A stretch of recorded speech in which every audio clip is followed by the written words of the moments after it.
Everyone thought the groom would walk out. But he didn't. He froze. Inside the grand ballroom of the Wainwright Hotel, chandeliers trembled under the hush that followed the rumor. Guests in tailored suits leaned close, whispering over crystal glasses of champagne. No one could believe that Lucas Wainwright, the man who built half of Manhattan's skyline, was marrying a woman no one knew. Cameras flashed as the string quartet tried to play louder than the gossip. Somewhere near the aisle, a voice murmured, "She must have trapped him. Look at her dress, it's borrowed." Eleanor Hayes kept her eyes on the marble floor as she stepped forward, each click of her heels echoing like judgment. The gown she wore was elegant, but simple ivory satin with faint creases that betrayed its rented origin. Around her the perfume of wealth hung thick, and the pitying stares cut deeper than the cold. She had spent weeks convincing herself she could survive this day, that her trembling hands would not give her away. Lucas stood at the altar, motionless, the picture of control in his charcoal suit. But as the music swelled, his jaw tightened and his eyes flicked toward the double doors as if he might leave. His best man, a lifelong friend, leaned in and whispered, "You don't have to do this." Lucas didn't answer. He'd already promised his board, his legal team, and himself that this arrangement was necessary. A public marriage meant stability, distraction from scandal, and a reminder to investors that the Wainwright legacy still stood tall. Yet when Ellie reached him, something shifted. The moment the officiant nodded and Lucas lifted the thin veil from her face, the entire room fell silent.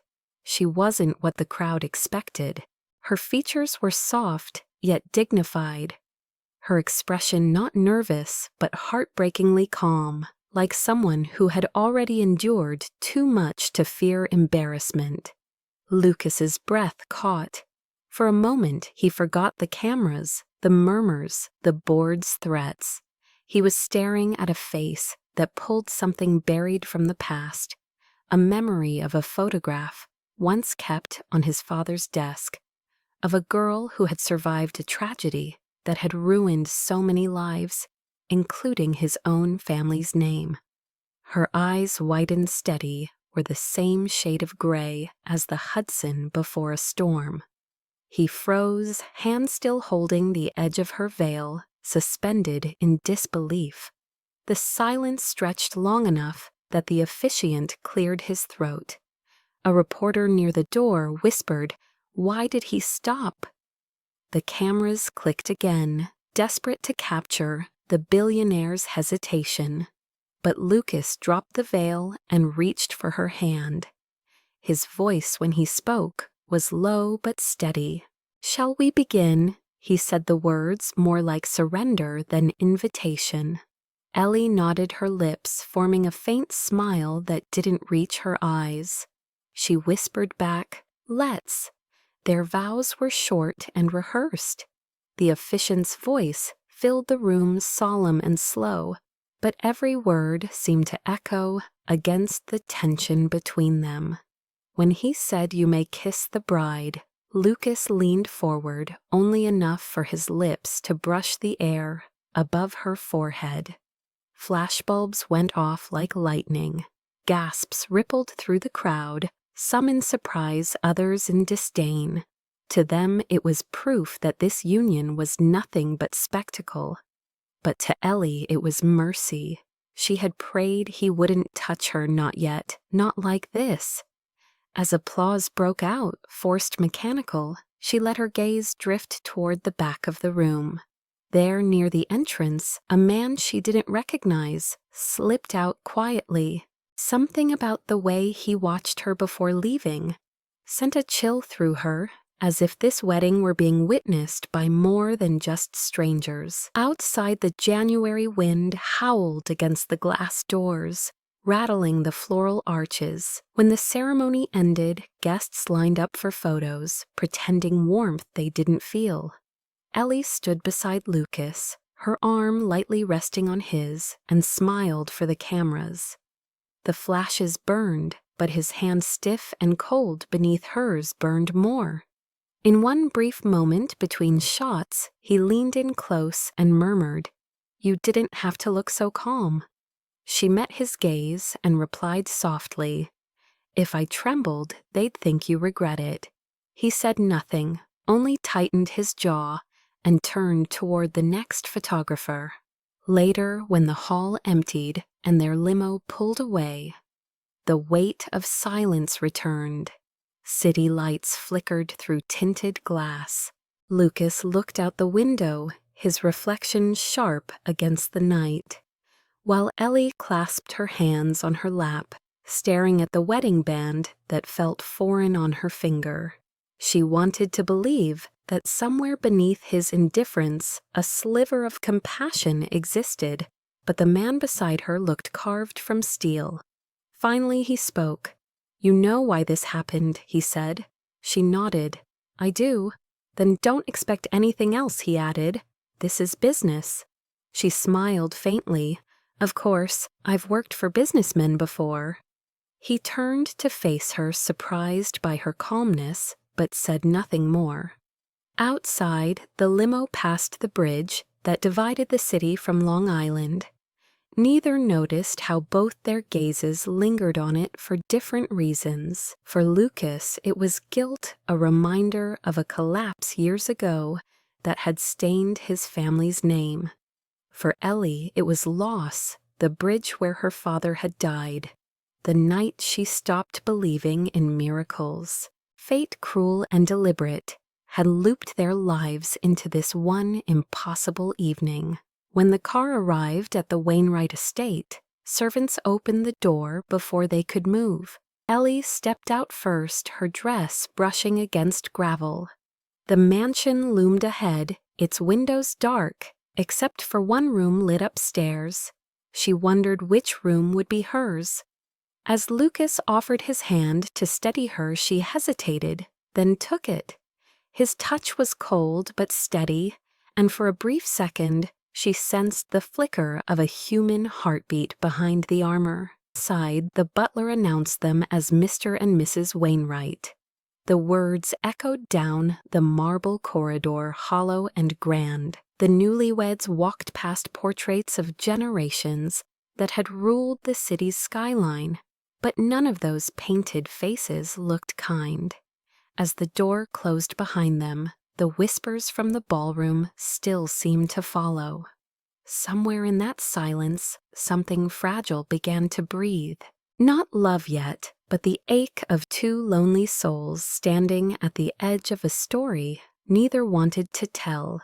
The next morning, sunlight spilled through the tall windows of the Wainwright mansion, touching everything except the two people sitting at opposite ends of a long oak table. The breakfast was untouched. Silverware gleamed, coffee cooled, and silence stretched like a polished blade between them. Lucas Wainwright was already dressed for work, crisp, and composed, his watch glinting under the morning light. Eleanor Hayes sat quietly, wearing a cream blouse, her hair tied back neatly, her expression unreadable. Neither spoke until Lucas finally folded the newspaper and said, "You should know the board expects us to appear together at the charity gala next week." His tone was formal, professional, as if she were an employee, not his wife. Ellie looked up, her voice calm, understood. He studied her a moment, perhaps expecting hesitation, but she simply continued sipping her coffee. Outside the mansion, headlines screamed, "Wainwright weds former employee." Charity bride or scandal. Shield Lucas had seen them all before breakfast.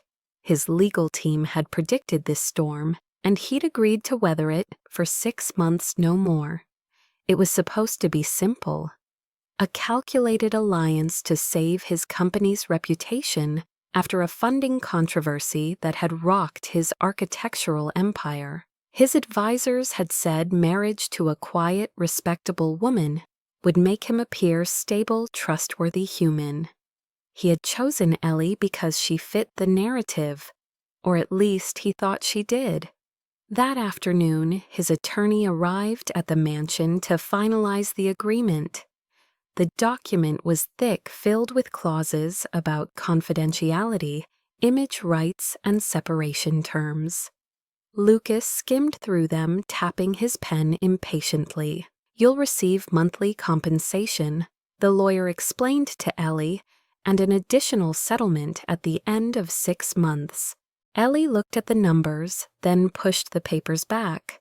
"I don't want the money," she said simply. The lawyer blinked, unsure if he'd heard correctly. Lucas's gaze snapped toward her.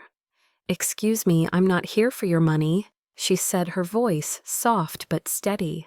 "I agreed to this because I need time to clear the debts from my mother's medical bills before the bank takes her house. That's all."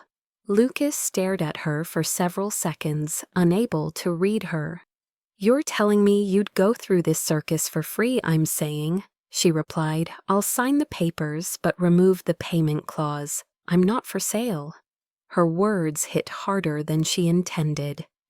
The lawyer shifted uncomfortably, glancing at Lucas, who finally said, "Fine, if that's how you want it." His tone was cool, but something inside him twisted. He wasn't used to defiance that came without agenda. After the lawyer left, Ellie remained seated, looking out the window at the frozen garden. She could feel Lucas's gaze on her, weighing, calculating. "You think this makes you noble?" he asked at last. She shook her head. "No, it makes me free." He didn't respond, only turned and left the room. In his study, Lucas sank into the leather chair behind his desk, the city skyline framed behind him. He had built towers that touched the clouds, yet somehow this quiet woman unsettled him more than any lawsuit ever had. He thought of her file, her employment record, clean and ordinary. No scandal, no ambition, just years of quiet diligence in the finance department before she resigned to care for her dying mother. Nothing about her explained the calm defiance in her eyes. Nothing explained why, when she spoke, he heard the faint echo of someone who had once mattered to him. In her room upstairs, Ellie unpacked what little she owned. A few books, her mother's old scarf, a faded photograph of the two of them smiling outside their small town house. Everything else she'd sold to pay the hospital. She placed the picture on the nightstand beside her new life's unfamiliar luxury. She didn't belong here, but she would endure it for 6 months, and then she'd walk away, debt-free, unbroken. That night, the mansion was eerily quiet. Lucas returned, late jacket slung over his arm, tie loosened. The faint scent of rain followed him. He paused outside the guest room where he knew she slept, hearing faint music playing a classical piano piece, soft, haunting. It was the same melody his mother used to hum when sketching garden layouts. He lingered by the door, hand half raised to knock, then lowered it and walked away. The next morning the tabloids struck again. Cinderella or schemer billionaire. Bride refuses money. Lucas's assistant handed him the magazine, smirking. "It's working. Public sympathy's shifting in your favor." He should have been relieved, but instead he felt oddly exposed. The headlines weren't lying this time. She really had refused the money. At the office, his partners congratulated him on the PR turnaround. Investors were calmer, clients were calling again. Yet every time he saw his reflection on the glass wall of the conference room, he wondered whose story people believed more, his or hers. When he returned home that evening, Ellie was in the garden, pruning dead branches. She wore old gloves, her hair pulled back, sleeves rolled up. "You don't have to do that," he said, stepping closer. "We have staff for it." She glanced over her shoulder, smiling faintly. "They won't touch your mother's roses. They said she never let anyone else." He stopped, caught off guard. "You knew her?" "Only through her designs," Ellie said. "She drew the original layout for this garden in the archives. It's beautiful." Lucas looked around at the frozen vines, the brittle stems reaching skyward. "She used to say gardens are like people," he murmured. "They look dead in winter, but they're only waiting." Waiting for what, Ellie asked. He hesitated. For something worth blooming for. She nodded slowly, returning to her work. He watched her for a long time before heading back inside, the cold air tugging at his sleeves. Later that night, he found the contract folder still on his desk. Her signature was there, precise, unshaken, without the payment clause. Beneath it, she had written one line in neat handwriting, its months. No emotion, no regrets. He closed the file and stared out the window toward the garden lights flickering in the distance. For the first time in years, he wasn't sure which of them had made the bigger mistake. Him for agreeing to a marriage without love, or her for believing she could survive one without being hurt. In the quiet of his office, Lucas Wainwright realized something he could never say aloud. This contract might save his empire, but it could destroy the last piece of himself that still felt human. The Wainwright estate stood on the edge of Long Island Sound, its walls lined with ivy and its windows gleaming like mirrors that refused to reflect warmth. Days passed with the rhythm of footsteps echoing through marble corridors, and the soft hum of servants who spoke only in whispers. To the world, it was the home of a powerful couple. To those inside, it felt more like a mausoleum built for two people who didn't know how to speak to each other. Lucas left early every morning and returned long after sunset, carrying the cold scent of rain and concrete on his coat. Ellie moved through the house quietly, her presence almost ghost-like. The staff called her Mrs. Wainwright with polite confusion, unsure how long she would last. They had seen wives come and go in this family, but none who looked at the mansion as if it were a burden rather than a dream. The tabloids had stopped buzzing, but the tension had not. Each evening, Ellie set 2 plates at the long dining table. Lucas rarely joined her. She would eat in silence, leaving his plate untouched, then collect the dishes without complaint. The first week passed like that, an endless loop of politeness and distance. One night, as snow began to fall, she wandered into the west wing where the air smelled faintly of old books and cedar. She discovered a locked room with frosted glass panels. When she asked the housekeeper about it, the woman hesitated. That was Mrs. Wainwright's studio, she whispered, meaning Lucas's late mother. He doesn't like anyone in there. Ellie nodded and left, but the thought lingered. Later, while Lucas worked in his study, she found an old key tucked in a desk drawer and opened the door. Inside, dust hung like mist in the air. The room was filled with sketches of gardens, delicate lines of lilies and roses, each labeled in careful handwriting. In the center stood a wooden easel with an unfinished drawing, the outlines of a winter garden under snow. She stood there for a long time, tracing the pencil marks, imagining the woman who had once drawn beauty from soil. That night, Lucas noticed the faint smell of old wood on her clothes when she passed him in the hallway. "You went into her studio," he said, without looking up from his phone. "I didn't mean to intrude," Ellie answered. "I was just curious. Curiosity isn't always harmless," he replied, his voice flat. She met his eyes calmly. Neither is grief. For a second, his composure cracked, but then he turned away. "Don't go there again." She nodded and left, but the next morning he found the door slightly ajar. Inside, she had dusted the shelves and placed a vase of winter jasmine near the window. He stood there watching the sunlight fall across the old sketches. For the first time in years, the room didn't feel like a tomb. He closed the door quietly, unwilling to admit the flicker of gratitude he felt. As days turned into weeks, the snow deepened outside. The world forgot about their marriage, but inside something subtle began to shift. Lucas would sometimes find her reading in the library, her hair illuminated by the firelight. Once he saw her walking with the gardener, showing him how to prune roses despite the frost. He almost interrupted, but didn't. That evening, when he passed the same spot, he saw the gardener signing something with his hands, slow, deliberate movements that looked like a language.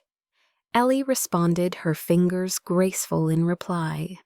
It took him a moment to realize she was using sign language. "You know ASL," he said later, surprising himself by entering the garden. She turned, startled. "A little," she replied. "The gardener's deaf. No one ever talks to him, so I thought I should learn." "You learned it just for him?" Lucas asked. "I learned it because silence doesn't mean there's nothing to say," she answered. Her words caught him off guard. For the first time, he noticed how her voice carried gentleness rather than meekness, strength rather than pride. That night, he couldn't sleep. He walked through the halls and stopped outside her room. Through the slightly open door, he saw her sitting on the floor beside her bed, surrounded by papers, budget sheets, invoices, and notes. She was balancing numbers by hand, her expression focused. He realized she was helping manage the foundation accounts his team had been struggling to fix. Without being asked, she was quietly cleaning up the mess that had nearly destroyed him. He left before she could notice him. The next morning, she found a single envelope under her coffee cup. Inside was a note written in neat handwriting. "The garden is yours to restore. Use whatever you need." No signature, but she knew who it was from. By spring, the first shoots began to appear under melting snow. The gardener signed to her that the roses might bloom again if tended carefully. She smiled, her gloves muddy, her heart oddly light. Lucas watched from the balcony unseen. He didn't understand what drove her kindness duty or something else, but he couldn't deny that the house felt less suffocating.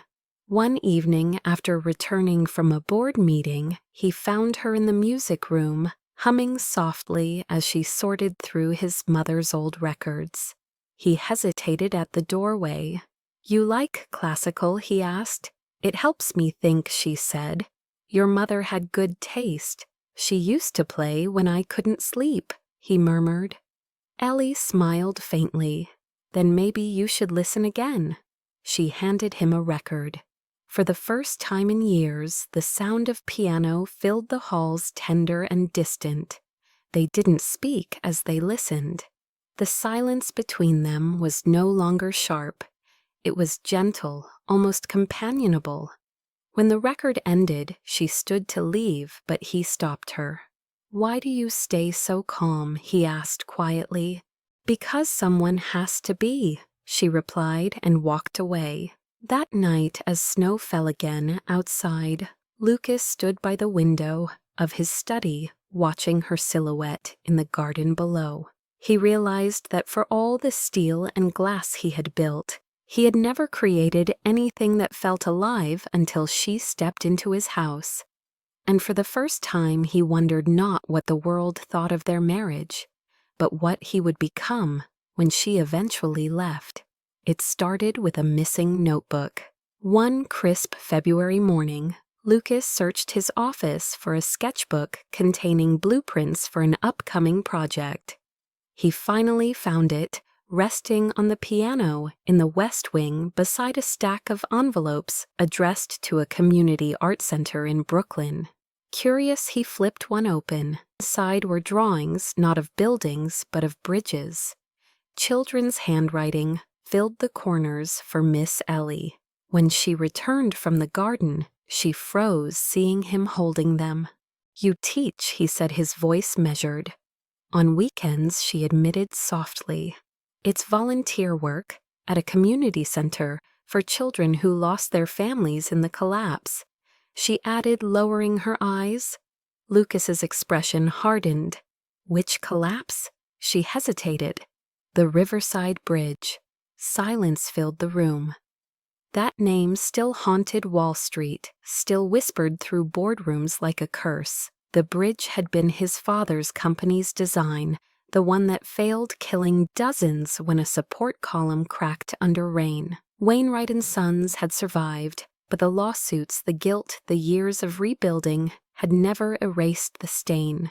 He stepped closer, voice low. "You knew." She looked up at him, then her eyes steady. "I didn't. Not until recently. And you still married me." "I didn't marry you," she said. "I agreed to a contract. And it didn't matter who you were. It mattered what I needed to do. Which is what exactly punish me, redeem me." His tone cut sharp, defensive. "Teach me a lesson through kindness, no." She whispered, her voice trembling for the first time. "To finish what my father started." His chest tightened. "Your father." "He was one of the inspectors," she said. "He warned them the foundation was unstable, but no one listened. They blamed him when it collapsed. He lost everything, his job, his reputation. He drank himself to death, trying to prove he wasn't at fault." Lucas stared at her, his throat dry. "And you think I don't think," she interrupted, her voice firming. "I know it wasn't your fault. You were still in college then. But your name, your company, built the bridge. And every time I see your logo, I see the hole it left in the water." He looked away, unable to meet her gaze. "Why didn't you tell me before? Would it have changed anything?" she asked. "Would you have refused the contract or married someone else just to keep your conscience clean?" Her words stung because they were true. He turned toward the window, staring out at the frozen garden where her footprints marked the snow. "So this marriage is revenge, no?" she said softly. "It's a beginning of what rebuilding something that should never have fallen." For a long time neither spoke. The only sound was the faint hum of the heating vents. When he finally turned, her face was wet with tears she hadn't wiped away. He wanted to say something, an apology, a denial, but nothing came. The truth stood between them, unmovable. That night, Lucas couldn't sleep. He walked through the halls until he reached his father's old study, untouched since the funeral. The smell of whiskey and ink still clung to the walls. On the desk lay a framed photo of the collapsed bridge, half submerged in rainwater. He remembered standing there years ago, watching rescuers pull bodies from the wreckage. His father had said it wasn't our fault, it was nature. But even then, Lucas had known it wasn't true.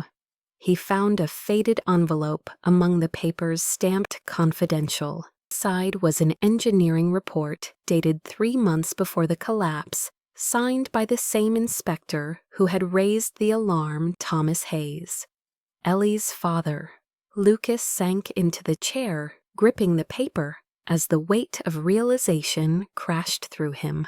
Thomas Hayes had been right.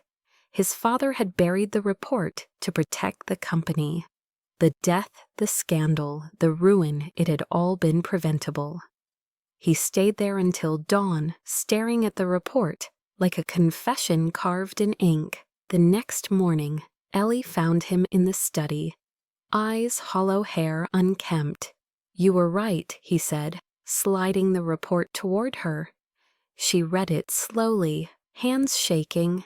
I didn't want to be, she whispered. He tried to warn them. He did, Lucas said, voice breaking, and my father silenced him. She looked up, startled by the rawness in his tone. I'm sorry, he said, for all of it. She shook her head. It wasn't you. It was my name, he answered. That's enough. They stood there in silence, two heirs to pain they hadn't chosen. When she finally spoke, her voice was fragile but clear. The children I teach their parents were workers on that bridge. I didn't tell them who I married. They wouldn't understand. He nodded slowly. Maybe they should. Maybe they deserve to. You can't undo what's done, she said. No, he agreed, but maybe I can build something better. He folded the report and placed it in a new envelope, sealing it with his initials. This should go to the city archive. Let the truth rest somewhere it can't be erased. She looked at him, startled by the resolve in his eyes. You'd destroy your father's legacy? It destroyed itself long ago, he said quietly. Over the next few weeks, something shifted between them. He started driving her to Brooklyn on weekends, waiting in the car while she taught. Sometimes he watched through the glass windows of the art center, seeing her kneel beside a child with paint-smeared hands, patient and warm. One afternoon, she waved him inside.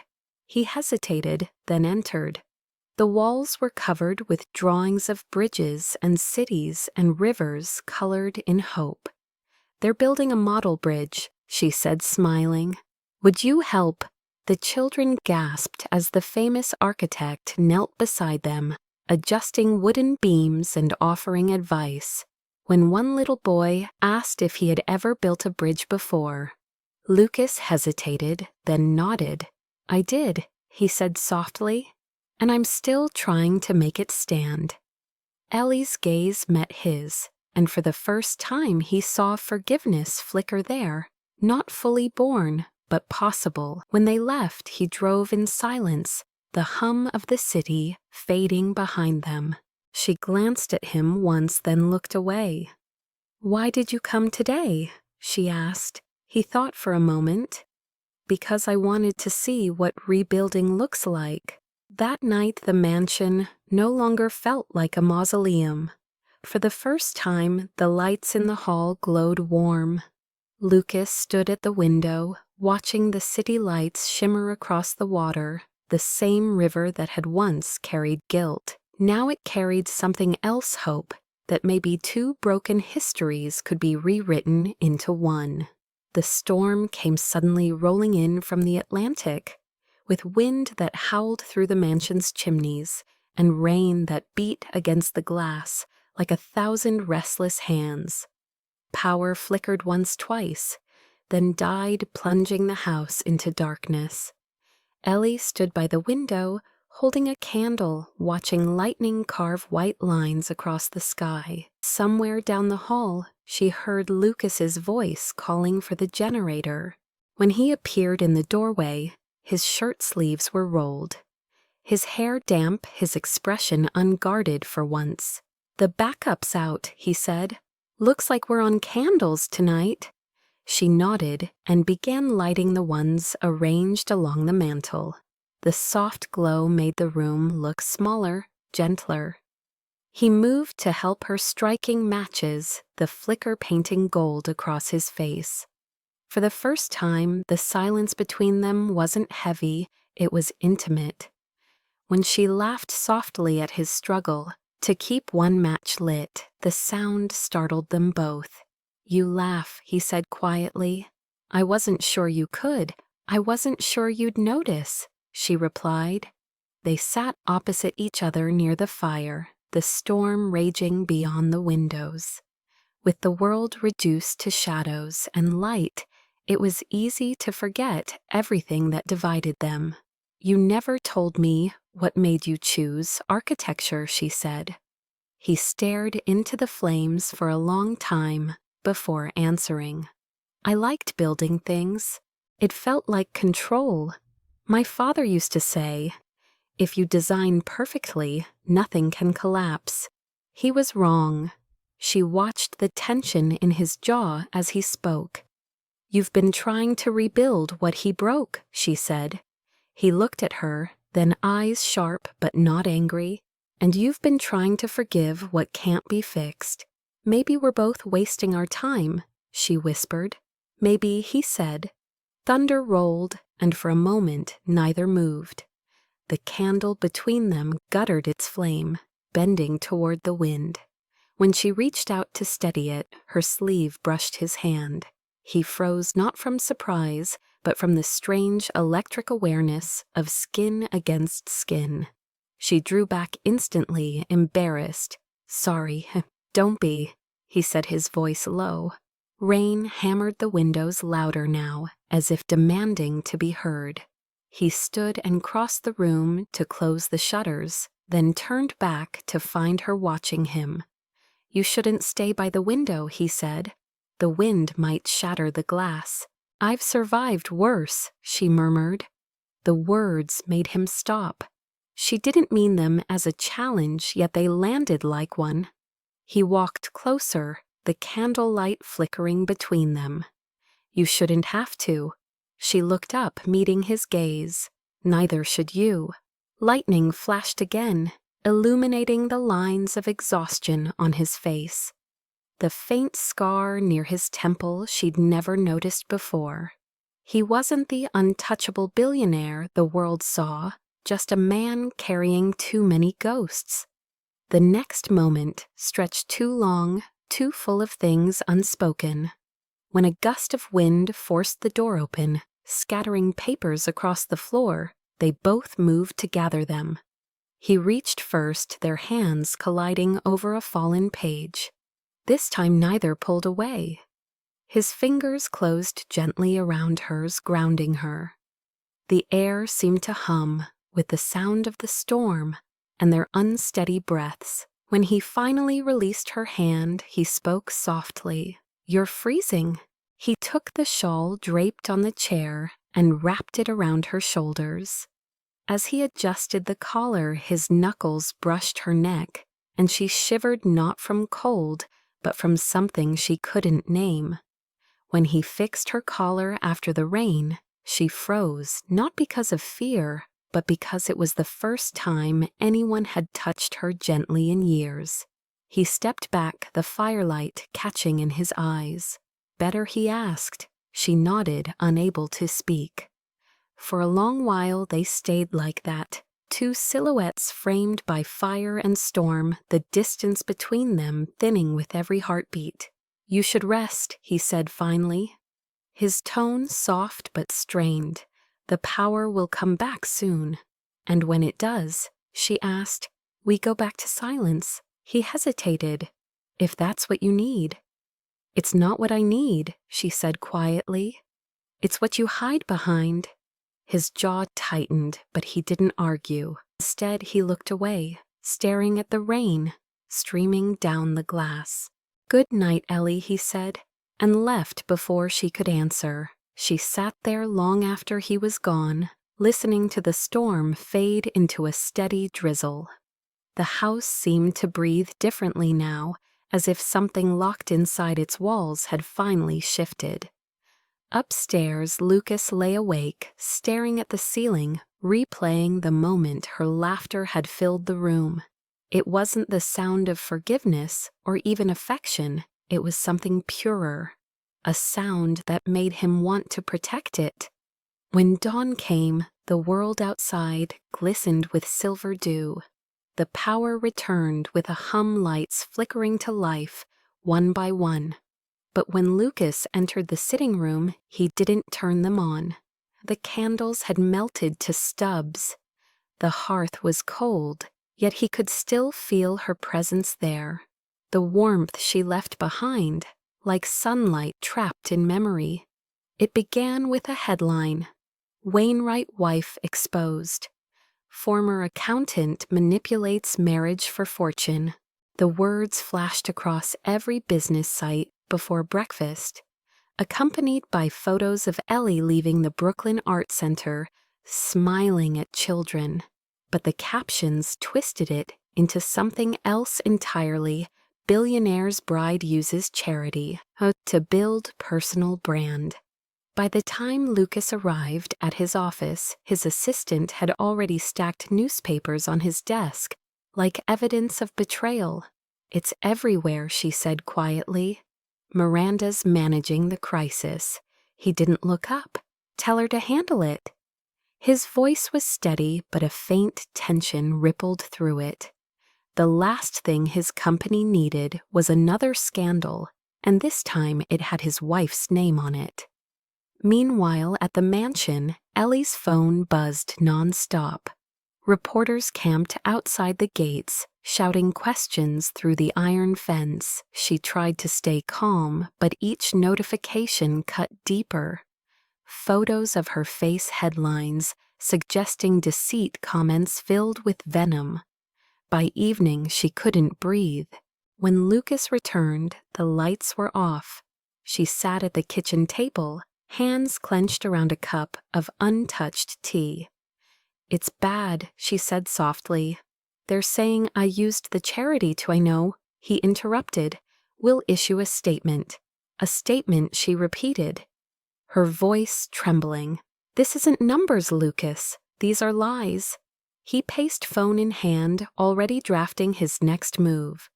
"You knew what you were signing up for. Public marriage means public scrutiny." "Scrutiny isn't the same as slander," she said sharply. He stopped pacing, finally meeting her eyes. "Then tell me the truth. Did you talk to the press?" The question hung in the air like a slap. "No," she said, stunned. "You think someone leaked the connection between you and the Riverside Collapse families. No one outside this house knew, not even the board." "So you think it was me?" she whispered. "After everything, who else would have reason?" he asked. The words came out cold, almost cruel, but beneath them was fear, the same fear that had ruled him since the day he took over his father's empire. She stood slowly, tears glinting under the kitchen light. "I thought we were past suspicion. I can't afford blind trust," he said. "Not when the company's on the line." Her voice broke. "You can rebuild towers and reputations, Lucas, but if you can't trust the person standing beside you, you'll have nothing left worth saving." He didn't answer. The silence between them, once gentle, turned to glass. She set the cup down and walked past him, the click of her heels echoing like a countdown. The next morning she was gone.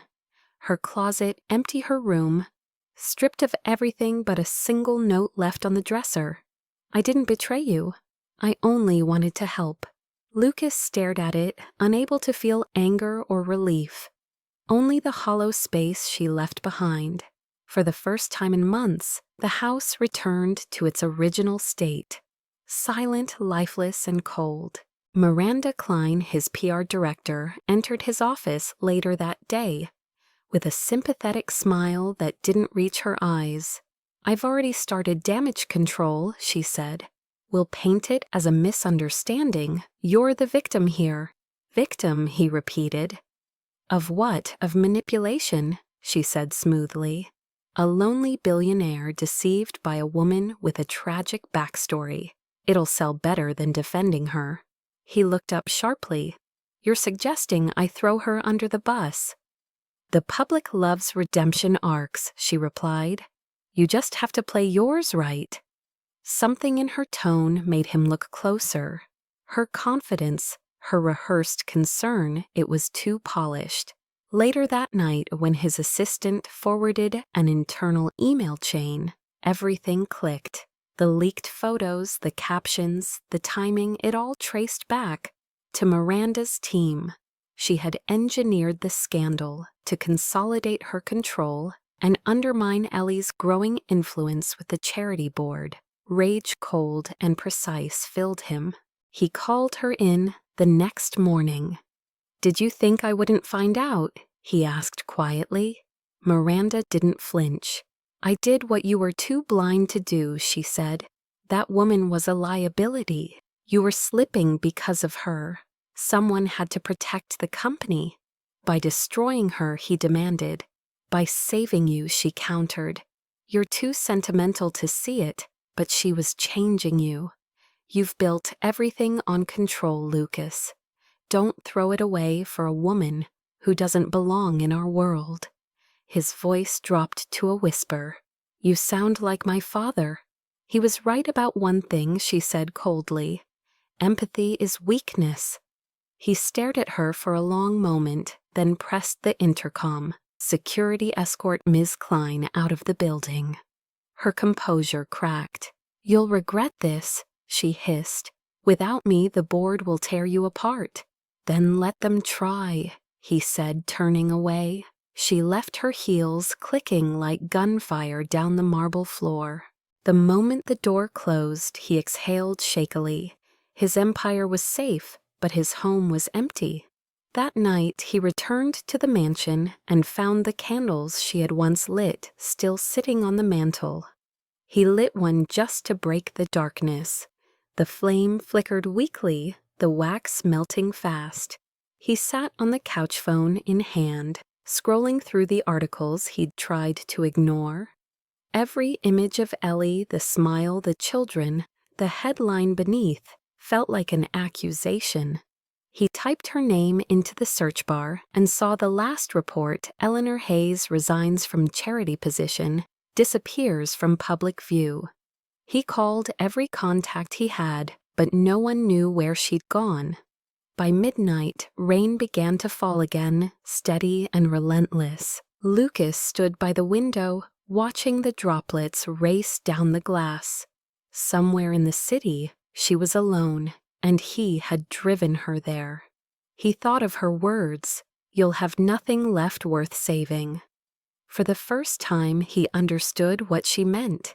The towers he built could touch the clouds, but none could bridge the distance he had created between himself and the only person who ever made his silence bearable. When morning came, he made a decision. He called his driver and told him to find her no matter how long it took. He didn't care about the company, the press, or the board. All he wanted was the truth, and maybe if there was still time, forgiveness. The city was gray when Lucas finally found her. 3 days had passed since the article, 3 nights of unanswered calls and sleepless searching. His driver had tracked her to Brooklyn, to the same art center she had built with her own hands. Smoke curled into the sky like a warning when they arrived. Fire trucks surrounded the building, their lights flashing red against the rain. Lucas ran toward the chaos before anyone could stop him. "There's a woman inside," someone shouted. She went back for the kids. His chest clenched. He didn't think he just moved, pushing past the barricade. The smoke stung his throat as he climbed the stairs 2 at a time, searching through the haze. He found her in the main hall, cradling a small boy, coughing hard, but alive. "Ellie," he said, his voice breaking. She looked up, disoriented eyes wide with disbelief. "Lucas, I've got you," he said, reaching for the child. She hesitated, then let him take the boy, her hand. Trembling as she tried to steady herself, the ceiling groaned above them, and he pulled her close. "We have to go." They stumbled through the smoke, the child clinging to his neck, the heat pressing against their skin. A firefighter caught them near the doorway, ushering them into the rain. Ellie collapsed to her knees, gasping. Lucas dropped beside her, wrapping his arms around her without thinking. The boy was safe, crying softly in the medic's arms. "What were you doing?" Lucas demanded between breaths. "You could have died." "I couldn't leave them," she whispered. Her voice was raw, her face streaked with soot and tears. He brushed hair from her forehead, his hand shaking. "You shouldn't have had to." An ambulance door slammed nearby, and someone called her name. He turned toward the sound, realizing the reporters had arrived. Cameras flashed their lenses, hungry for tragedy. He blocked their view, pulling his coat around her shoulders. "You're done with this," he said firmly. No more statements, no more explanation. She looked at him, exhausted but defiant. "It's not about me, Lucas. It's about them." He shook his head. "It's about us." The words slipped out before he could stop them. She blinked, confused. "Us, I was wrong," he said quietly. "About everything." She tried to stand, but her knees gave out. He caught her before she fell. "You need a hospital." "No," she whispered. "The kids." "They're safe," he said. "You're coming with me." He carried her to the ambulance himself, ignoring the cameras, the chaos, the questions. Inside, her breathing slowed, her head resting against his shoulder. When they reached the hospital, doctors took her in, while he waited outside, drenched his hands still black with ash.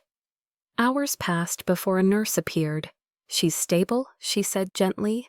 "Smoke inhalation, minor burns, exhaustion. She needs rest." He exhaled shakily, feeling the weight in his chest ease for the first time in days. When they let him in, the room was dim and quiet. Ellie lay asleep, her arm hooked to an IV, her face pale against the white pillow. He sat beside her, his suit still damp, and stared at her hand resting on the blanket. Slowly he reached out and took it. "I married you to save my name," he whispered, voice low enough that only the machines could hear. "But I ended up wanting to save you." Her fingers twitched, and for a moment he thought she might wake, but she didn't. He kept talking, the words spilling out like confession. "I thought power was protection, that if I built enough walls, nothing could hurt me again. But you walked into my silence and made me listen. You saw the worst of me and stayed long enough to see the rest." His throat tightened. "You didn't deserve the lies, the suspicion, the headlines. You deserved peace." He leaned forward, his forehead resting lightly against her hand. "I'm sorry," he whispered, "for the bridge, for the contract, for everything I didn't say when I should have." A tear slipped down his cheek, falling onto her knuckles. The monitor beeped softly, steady and calm. The rain had stopped outside, replaced by the soft hum of the city waking to morning. He sat there for hours until the doctor returned and urged him to rest. He refused. When Ellie finally stirred, it was dusk. Her eyes fluttered open, unfocused at first, then found him sitting beside her. "You shouldn't be here," she murmured. "You should be at work." "I'm at work," he said softly, "fixing the only thing that matters." She tried to smile but winced. "You look terrible." "You're welcome," he said, almost laughing. The sound of it startled them both. For a brief moment the room felt lighter. Then her gaze softened. "You found out it wasn't me, didn't you?" He nodded. "Miranda, she leaked everything. She's gone." "Good," she whispered. "She almost broke you." "No," he said. "I did that myself." He took a deep breath. "I fired her publicly. Told the board I was stepping back from leadership until we rebuilt the fund properly." Her eyes widened. "You stepped down for now," he said. "It's time someone else built something better." She studied him quietly. "You mean it, don't you?" "I do." Why, he met her gaze. "Because you showed me that building means nothing if it's not done for the right reasons." She blinked back tears. "You don't owe me redemption, Lucas." "I'm not doing it for you," he said gently. "I'm doing it because you reminded me how." The room went quiet, except for the steady rhythm of her breathing. He reached for her hand again, his thumb tracing the edge of her bandage. "You could have died in there," he said softly. "So could you," she replied. "But you came anyway." He smiled faintly. "I wasn't going to lose you twice." "Twice?" she asked. Once to pride, he said, and once to fire. Her eyes filled, but she didn't look away. What now? She whispered. Now, he said, you rest, and when you're ready, we rebuild together. She nodded, tears slipping down her cheeks. He brushed them away gently, the gesture small but full of everything he'd never said. For the first time, silence didn't feel like distance. It felt like home. Outside, the city lights shimmered against the glass, each reflection a tiny promise that from ruin, something beautiful could still rise. The press conference was set for noon. By 10, the lobby of Wainwright Global was already swarming with reporters, their cameras and microphones angled toward the stage. The company's logo loomed behind the podium, gleaming like a judgment waiting to be delivered. Lucas stood behind the curtain, watching the crowd gather, his reflection fractured in the glass. For years, this had been his fortress, the empire his father built, the monument he had sworn to protect. But today it felt more like a confession chamber. His assistant approached quietly. They're ready for you, sir. He nodded, buttoned his jacket, and glanced once at the folded letter in his pocket, the resignation he would hand in after this. The headlines had shifted in the last 48 hours. Billionaire's wife rescues children in blaze. Scandal turns to heroism. But Lucas knew that public sympathy was fickle and truth meant more than image. He stepped onto the stage as flashes erupted, blinding for a moment. He raised a hand for silence. I won't be taking questions, he began. I'm here to tell the truth. A murmur swept through the crowd. He could feel the tremor in his chest, but didn't let it reach his voice. Years ago, a bridge collapsed under my family's name. Dozens died, including men and women who trusted our work. We told the world it was an accident. It wasn't. We ignored warnings, buried evidence, and let others carry the blame. He paused, scanning the crowd. One of those men was named Thomas Hayes. Gasps rippled through the audience. His daughter Lucas continued, is Eleanor Hayes my wife? She married me without knowing the full story, and when she did, she chose not revenge but compassion. She showed me what rebuilding truly means, not with concrete, but with honesty. He unfolded the engineering report, holding it up for the cameras. This is the proof my father hid. I'm releasing it to the city archive today. And I'm stepping down as CEO of Wainwright Global, effective immediately. The crowd erupted. Questions shouted, flashes burst, chaos surged. But Lucas didn't flinch. There's one more thing, he said. The reconstruction fund that was used to repair our reputation will now be redirected to the families affected by the collapse under the leadership of Eleanor Hayes. If there's anyone who deserves to rebuild this city, it's the woman everyone overlooked. His words hung in the air, heavy and electrifying. For a moment, the chaos stopped. Even the reporters went still, their lenses frozen mid-air. The room went silent, the same kind of silence that had filled the ballroom months ago. But now it wasn't shame holding it. It was awe. Somewhere near the back, someone began to clap. Then another. Then the sound swelled into applause that rolled like thunder. Lucas bowed his head once, then left the stage before anyone could stop him. Outside, the air smelled like rain, fresh and sharp. His driver waited at the curb. Where to, sir? The hospital, Lucas said. Ellie was sitting by the window when he arrived, dressed in a soft gray sweater, her burns nearly healed. She looked up from her sketchbook as he entered, a faint smile touching her lips.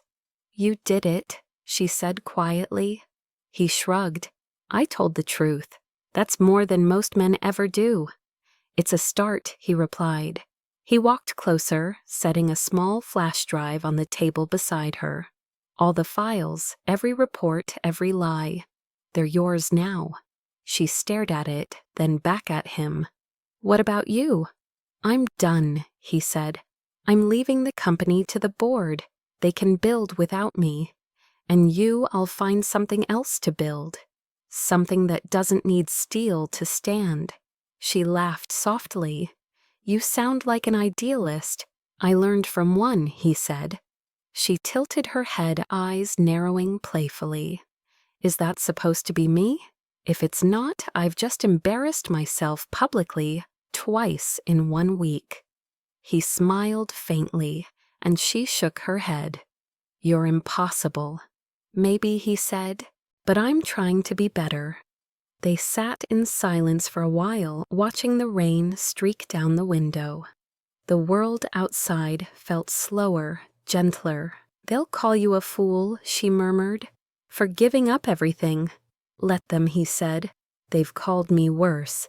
You didn't have to do this for me. I didn't, he replied. I did it because you reminded me what it means to live without hiding.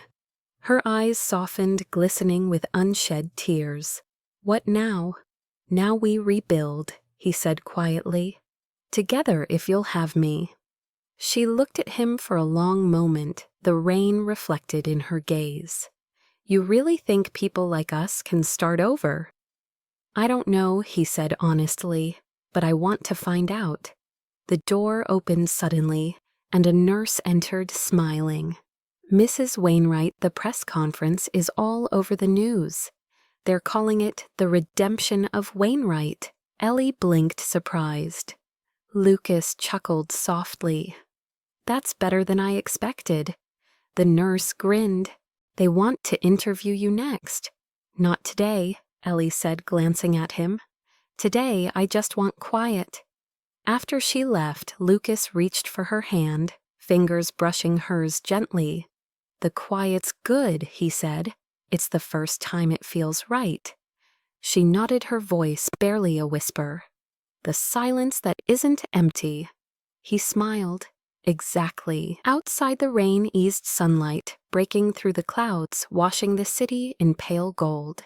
News alerts buzzed across phones everywhere.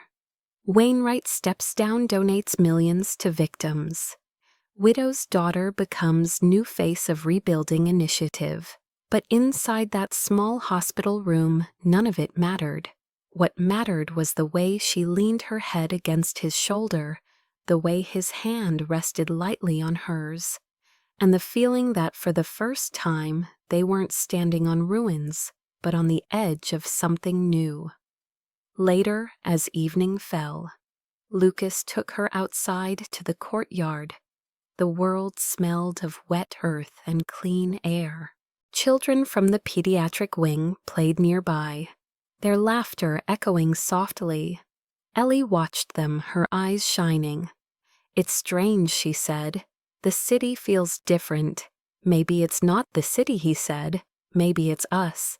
She turned toward him, her hair catching the light. Lucas, she whispered, thank you. For what? For seeing me. He smiled, his voice gentle. You made it impossible not to. The streetlights flickered on, casting halos in the puddles at their feet. He slipped his hand into hers, and this time she didn't pull away. Together they stood in the fading light, the storm finally behind them, their silence no longer heavy, but sacred. Somewhere deep inside, both knew that this was what redemption sounded like. Not applause, not headlines, but two hearts steadying after the fall. 6 months later, the skyline looked different. The city had shed its winter skin, and in the heart of Brooklyn, a new construction site pulsed with life. Steel beams rose where ashes had once stood, cranes swung overhead, and the sound of hammers echoed like a heartbeat of rebirth. The sign outside read, Wainwright Hayes Foundation for Urban Renewal. Lucas stood at the edge of the site, hard hat in hand, watching volunteers move between scaffolds. He wasn't in a tailored suit anymore, but in worn jeans and a rolled-up shirt sleeves dusted with cement. Nearby, Ellie knelt beside a group of children, showing them how to plant flowers along the new footbridge that crossed the river.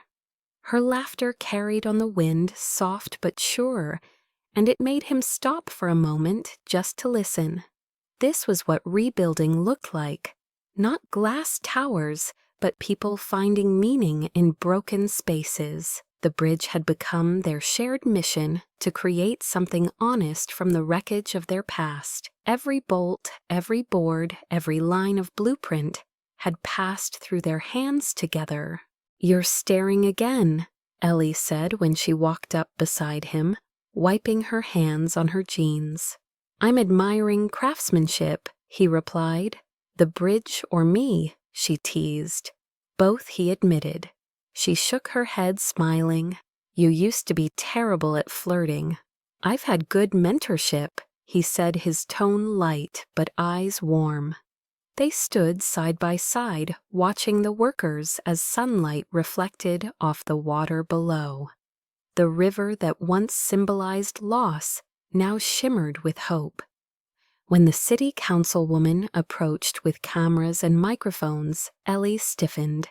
Lucas noticed and leaned closer. "You don't have to do press," he murmured. "You built this. Let them see you." "I don't need them to see me," she whispered. "I just need this bridge to stand." "It will," he said, "because you did." She smiled faintly, her eyes shining.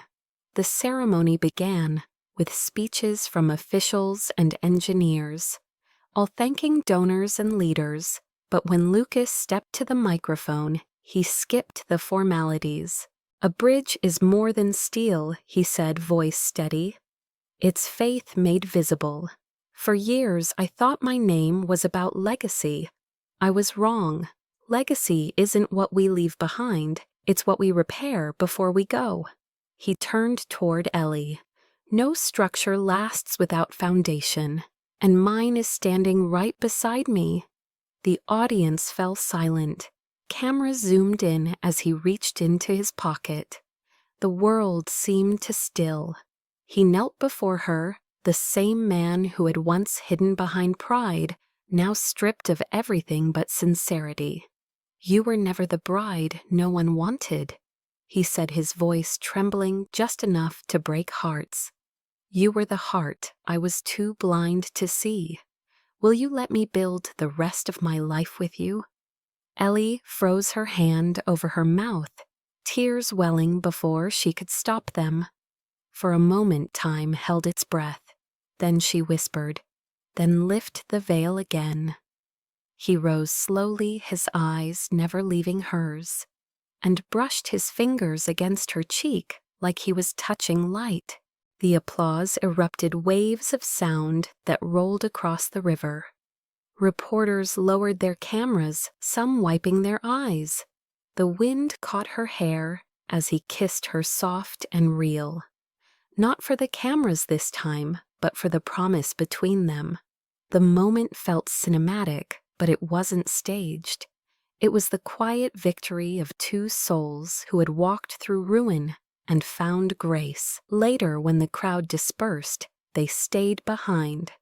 Workers packed up equipment, children laughed as they threw pebbles into the river, and the sunset painted the bridge gold.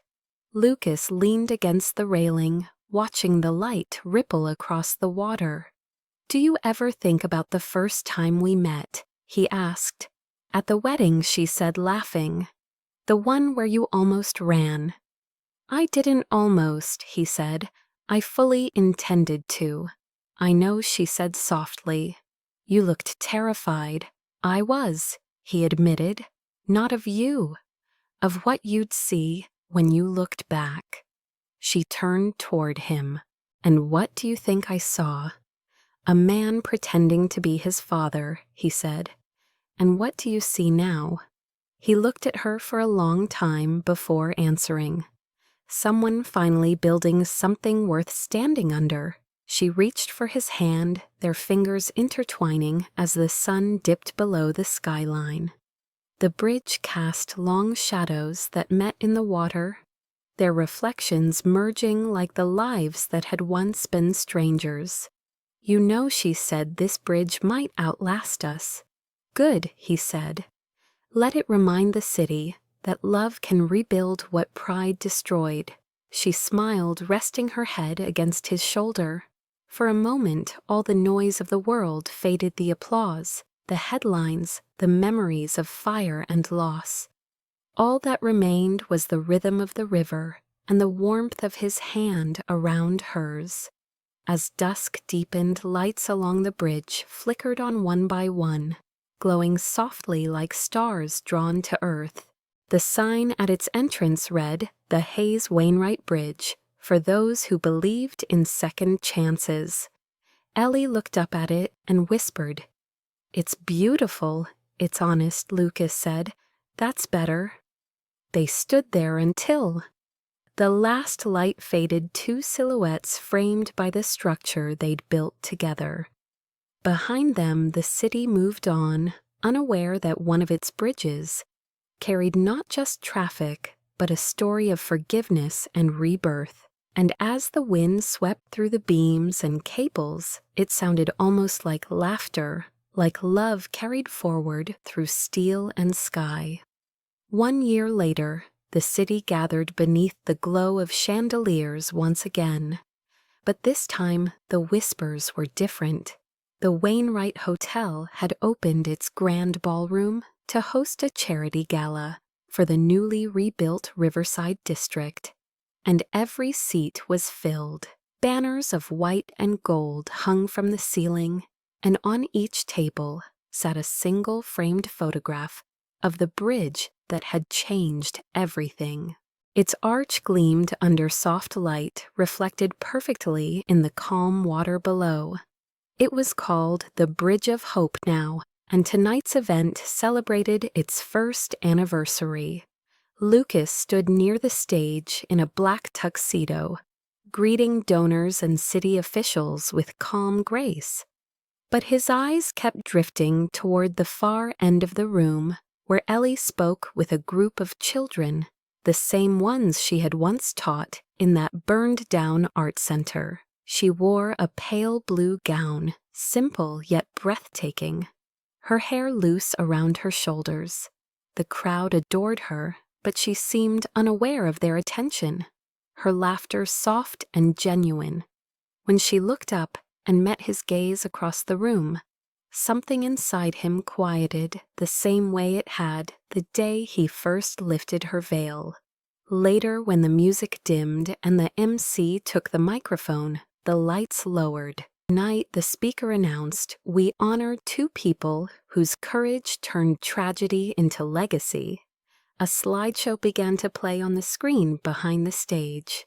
The first image was the collapsed bridge, gray and broken. The next, the foundation blueprints, then the rebuilding. The audience watched as the story unfolded, frame by frame, from ruin to rebirth. The final photo appeared, a candid shot of Lucas and Ellie standing on the finished bridge, her hand resting over his heart, his gaze fixed entirely on her. Applause filled the room, but neither of them moved. Lucas stepped forward as the crowd fell silent again, his voice steady but thick with emotion. "We thought silence meant shame," he said, his eyes on Ellie, "but we learned that silence can also mean peace, the kind that follows forgiveness." He paused, scanning the faces before him. "When we began this project, I thought rebuilding meant proving something to the world. But the truth is, we were building a bridge, not just for the city, but for ourselves." He turned toward Ellie and extended his hand. "Would you join me?"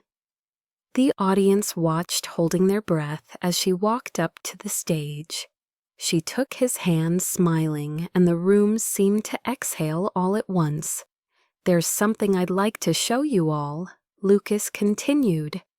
"A new addition to the Foundation's project." He gestured toward the back of the ballroom. The curtains parted, revealing a large canvas draped in silk. At his nod, Ellie pulled the cover away.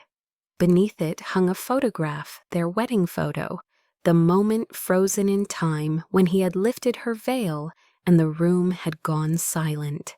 But this image was different. The lighting, once harsh from camera flashes, had been softened.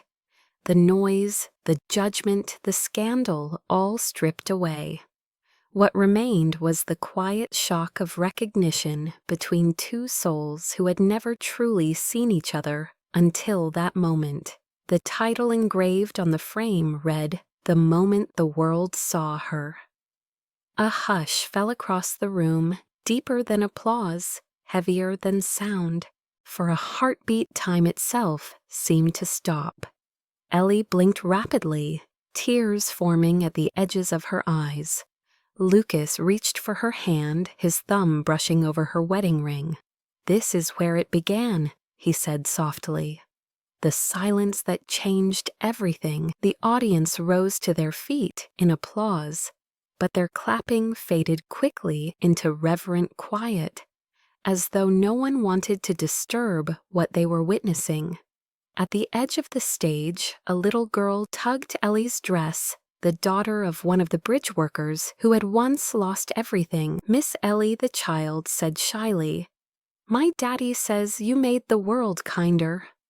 Ellie bent down, smiling through her tears. "No, sweetheart, your daddy did.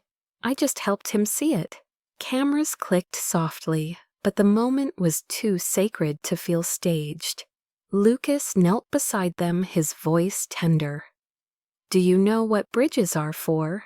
The girl nodded. "To get to the other side." "That's right," he said, "but sometimes they're for bringing people back home." The girl grinned, and the crowd melted into soft laughter. Later, as the night waned and guests began to leave, Lucas and Ellie lingered near the stage, gazing at the photograph once more. "You kept it," she said, tracing the frame. "I thought you'd want to forget that day." "How could I?" he replied. "That's the day I stopped running." She leaned into him, resting her head against his shoulder. "And the day I stopped hiding." They stood in silence for a moment, watching the city lights twinkle through the tall windows. Outside, the bridge glowed across the river, lit by strings of golden lamps. In the distance, fireworks began to bloom, small, gentle bursts reflecting on the water. "Do you ever wonder what your father would think if he saw this?" Lucas asked quietly. Ellie smiled faintly. "He'd probably tell you the beams are misaligned." He laughed, the sound soft and full of relief. "Then he'd tell you that you did good," she added. "Both of us did," maybe Lucas said. "But it was you who taught me that redemption isn't about rebuilding what's lost. It's about finding something new to believe in." She looked up at him, her eyes glowing. "And what do you believe in now, you?" he said simply. "And every second chance this world gives." They kissed, then not like a cinematic ending, but like two people who knew that beginnings could happen even after everything burned. The orchestra resumed playing a soft waltz, and for once they danced. No cameras, no contracts, no audience, just two people, moving in sync to a rhythm that belonged only to them.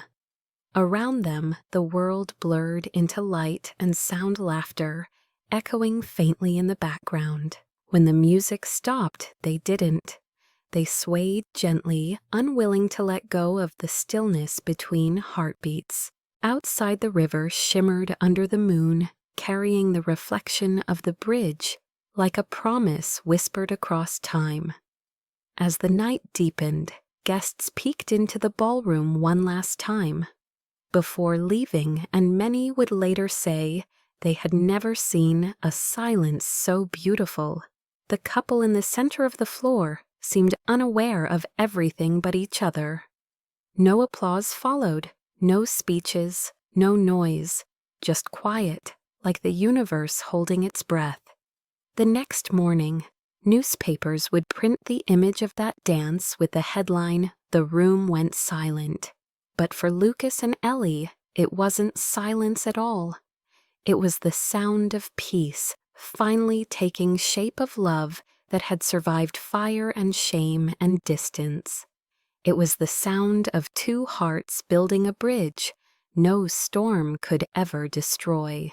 And as dawn spilled across the city, touching steel and stone and water alike, the world seemed to whisper the same truth their story had always carried. Sometimes the loudest kind of love is the one that speaks without words. Before you go, take a moment to breathe and let this story sink in. Because sometimes the quietest endings are the ones that stay with us the longest. What you just watched isn't only about a billionaire or a forgotten bride. It's about forgiveness, about how love can rise from ashes and rebuild what pride once destroyed. If this story made you pause, made you feel something deep in your chest that words can't quite name, then you already understand what it means to believe in second chances. Maybe you've stood where Lucas once stood, afraid to look back because of guilt or fear. Maybe you've felt like Ellie, unseen in a world that only values perfection, carrying silent strength no one claps for. If so, this story is yours too. Because love the real kind doesn't happen in headlines or fairy tales. It happens in the quiet moments when two broken people choose to stay, to build, to forgive. That's what makes it beautiful. So if you're watching this right now, I want to ask you something. Do you still believe in redemption? Do you still believe that people can change? That hearts can heal, that even after betrayal and silence, love can still find its way back? If your answer is yes, even a small yes, then don't keep it to yourself. Share this story with someone who needs a reminder that they're not beyond repair. Leave a comment below. Tell me where you're watching from. Tell me what moment touched you most, or just write "I believe." Because when you do, you're not just reacting to a video, you're joining a community of people who believe in love that rebuilds. And if you haven't yet, make sure you subscribe and turn on the notification bell. Because there are more stories like this, waiting stories about grace, redemption, and the kind of hope that sneaks back into your life when you least expect it. Every time you comment, every time you share, you help keep these stories alive, stories that remind the world that kindness still matters and that healing is still possible. So take one last look at that bridge glowing in the night. It's not just theirs, it's ours. Because no matter where you are, no matter what you've lost, there's always a way to start again. One step, one apology, one heartbeat at a time. Thank you for watching, for feeling, for believing. Till next time, keep your heart open, keep your hope alive, and never forget, sometimes the most powerful love stories aren't the ones shouted to the world. They're the ones whispered between two souls who finally learned how to listen.